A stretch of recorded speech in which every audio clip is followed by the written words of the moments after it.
Hello friend, welcome back to my channel. আমি নিশা। আমি আজকে বাটা মাছ বানাচ্ছি। বাটা মাছটা ভেজে নিয়েছি লবণ হলুদ দিয়ে। ওই তেলেই আমি পাঁচফোড়ন দিলাম। এরপরে আমি মশলা অ্যাড করব। এর মধ্যে আমি নিয়েছি আদা রসুন কাঁচা লঙ্কা বেটে নিয়েছি। এবার আমি সরষে পোস্ত বাটা দেব,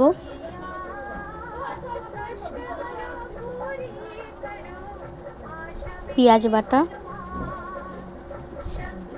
লবণ দেব, আন্দাজ মতন দেব লবণ, হলুদ গুঁড়ো।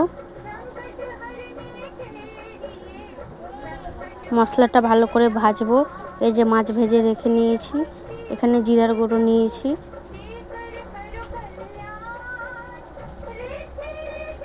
ধনে গুঁড়ো দেব,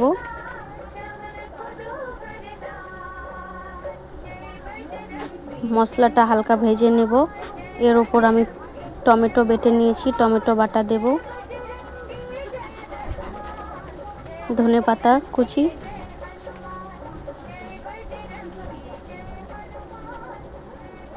মশলা থেকে তেল বেরিয়ে এসেছে।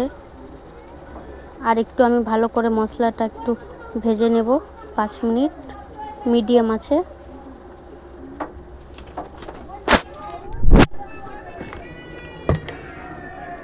দেখতেই পাচ্ছ মশলা থেকে তেল বেরিয়ে এসেছে।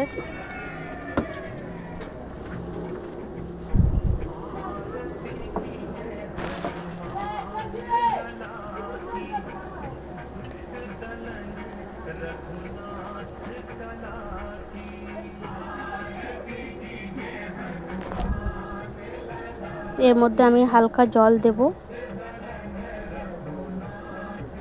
অর্ধেক গিলাসের মতন জল দেব। জলটা ফুটে আসলে তার উপরে মাছটা ছেড়ে দেব।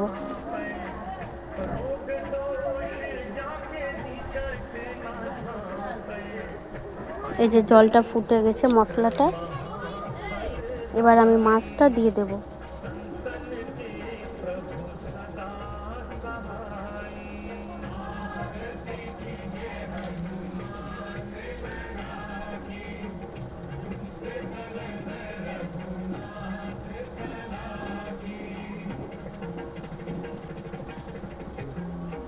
দেখতেই পাচ্ছ কত সুন্দর আমাদের বাটা মাছ রেডি।